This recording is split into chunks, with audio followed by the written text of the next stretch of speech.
The moment my director said, "You won't be needed for this one, Marcus," in front of 8 international investors who had flown in from Toronto, Vancouver, and overseas, I felt something go very still inside me.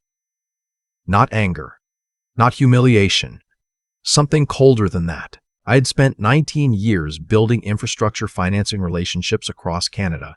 I had negotiated joint venture frameworks for municipal projects in Edmonton, Calgary, and Northern Ontario. I spoke the language, not just English and French, but the language of procurement law, of environmental compliance timelines, of what it actually costs when a project in the Shield goes sideways because nobody consulted the right people before the first shovel hit the ground. My director's name was Glenn. He had been at the firm 14 months. Let me back up. I joined Hartwell Capital Partners in 2006, when it was still a mid-sized infrastructure advisory firm based in Ottawa.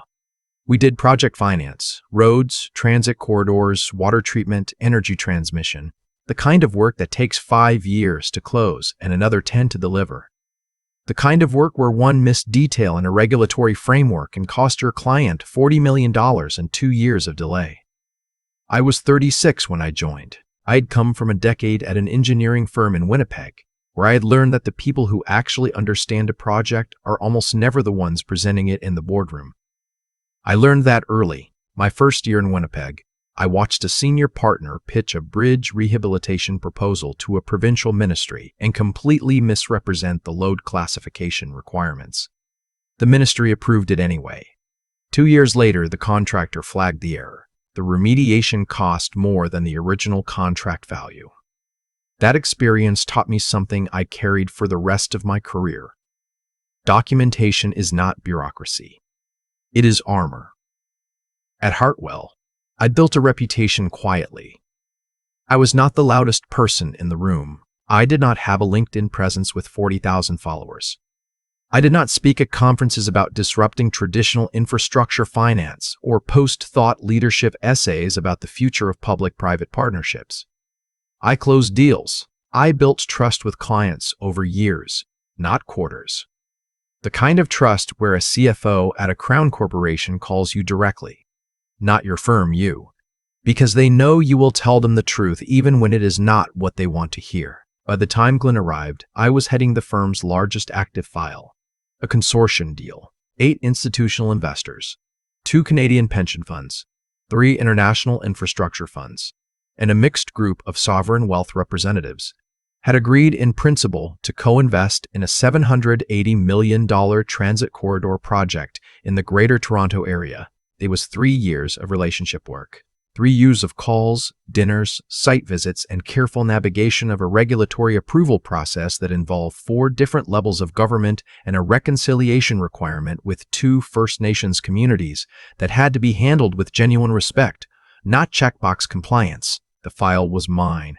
I had built it. Glenn arrived in January with a mandate from the firm's new ownership group, a private equity firm out of Montreal that had acquired Hartwell the previous autumn, to modernize the client interface and elevate the firm's digital profile. I did not know what that meant in practice until I saw it. Glenn was 31. He had a background in fintech marketing and had run a startup that built investment dashboards for retail clients.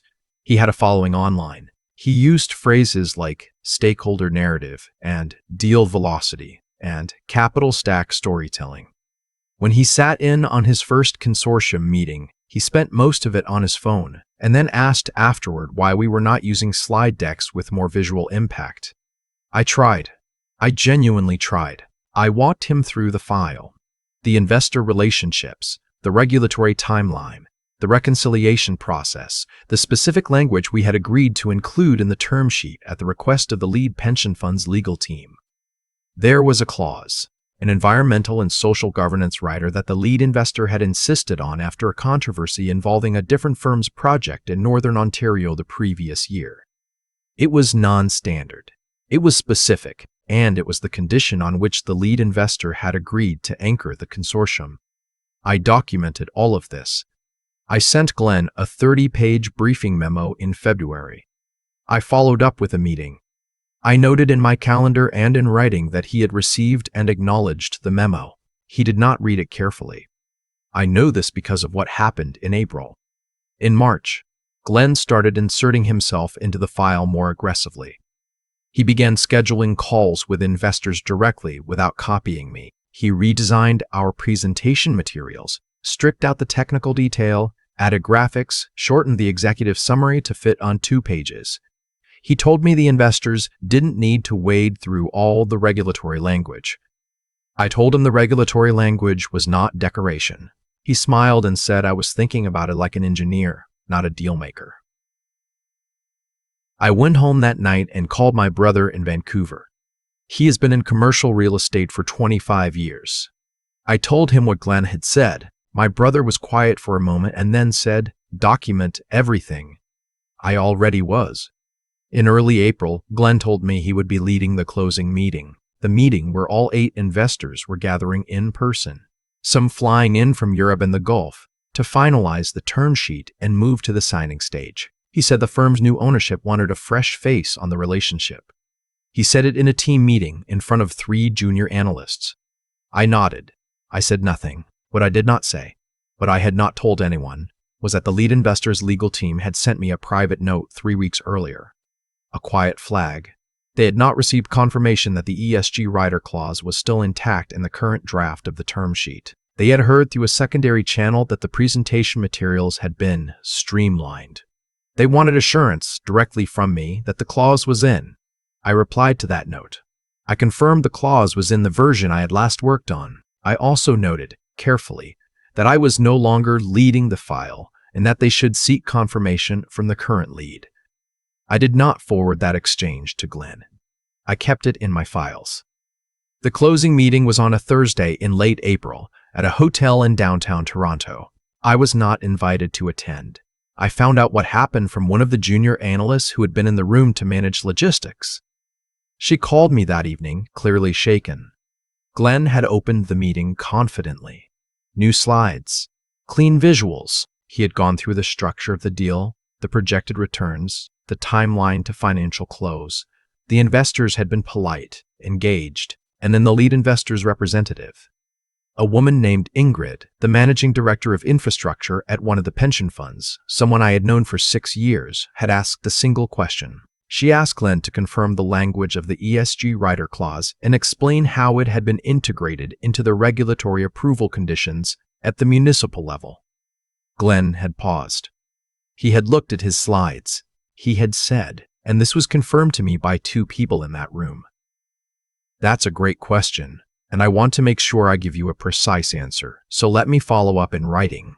Ingrid had nodded. She had looked around the table at her fellow investors, and then she had said, quietly but clearly, that she was not comfortable proceeding to signature without that confirmation in the room, and that she would be recommending to her co-investors that they pause the process pending a full review of the term sheet documentation. One by one, the other investors had agreed.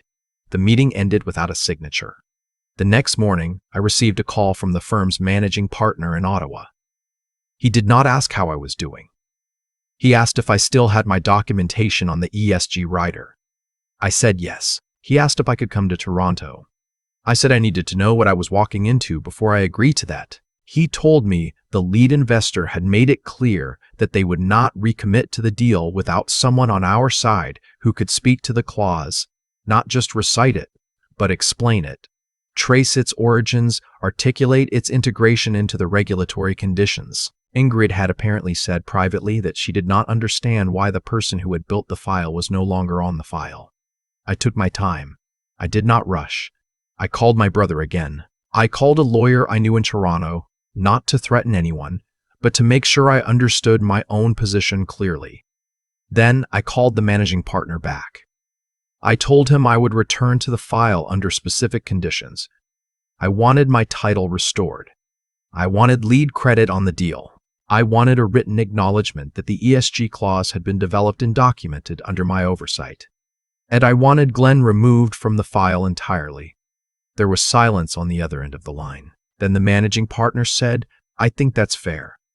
I want to be careful here about how I tell this part, because it would be easy to make this into a story about Glenn getting his comeuppance and me walking back in triumphant.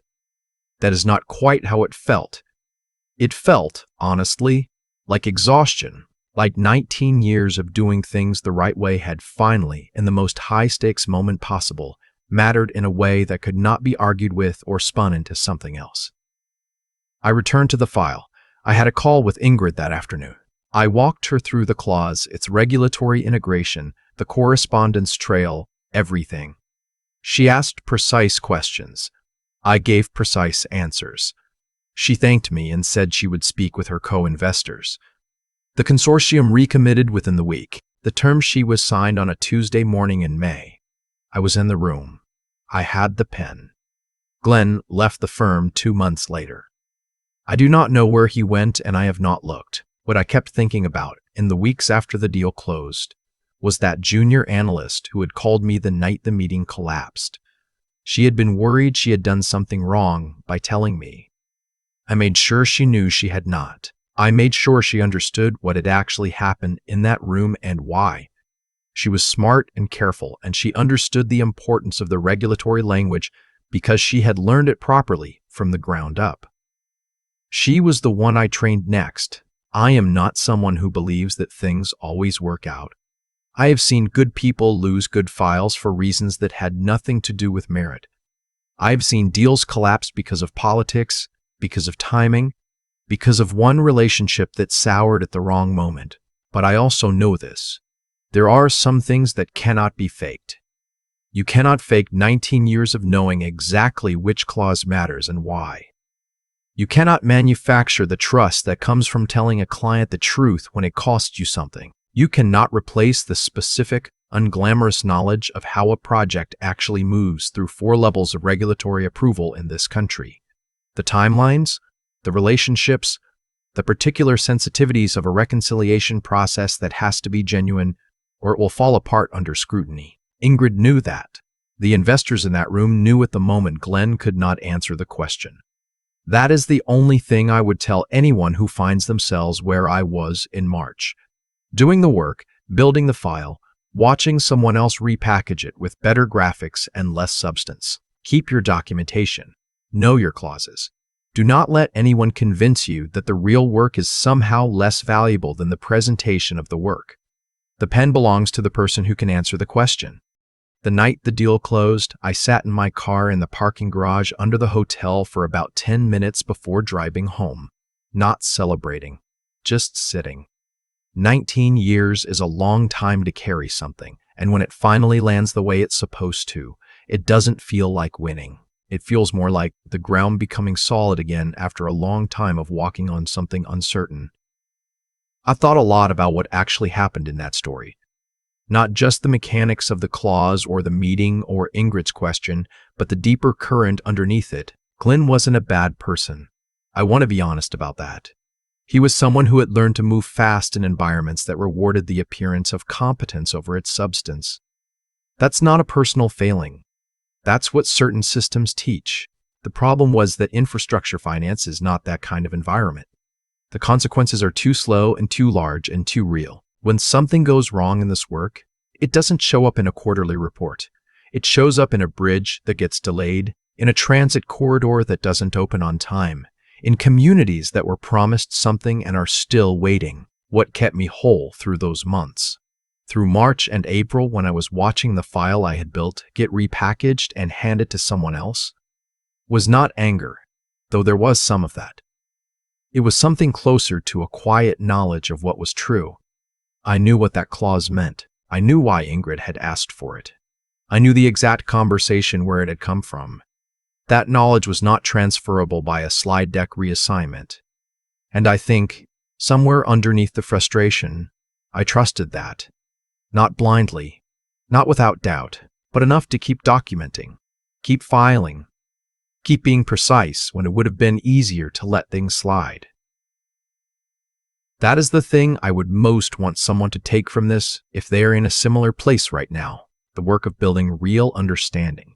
The slow, unglamorous work of actually knowing your file, your client, your regulatory environment, that work has weight. It accumulates. It does not disappear when someone else takes your title or your seat at the table. Ingrid did not ask her question because she was loyal to me personally. She asked it because she was rigorous, and because rigor eventually surfaces the difference between someone who knows and someone who is performing knowing. Staying the course when you are not being recognized requires something that I think is genuinely hard to sustain. A kind of quiet persistence that does not depend on external validation to keep going. I was not promoted during those months. I was not thanked. I was actively sidelined, and I kept doing the work anyway, because the alternative was to become someone I did not recognize, and because I still believe, that the truth of a situation eventually becomes visible to the people who are paying careful attention. The junior analyst who called me that evening understood something important without being taught it explicitly. She called because it felt wrong. That instinct toward honesty, toward the accurate version of events over the convenient one. That is not a small thing. That is the whole thing. I tried to make sure she knew that. The pen went to the person who could answer the question. It usually does in the end.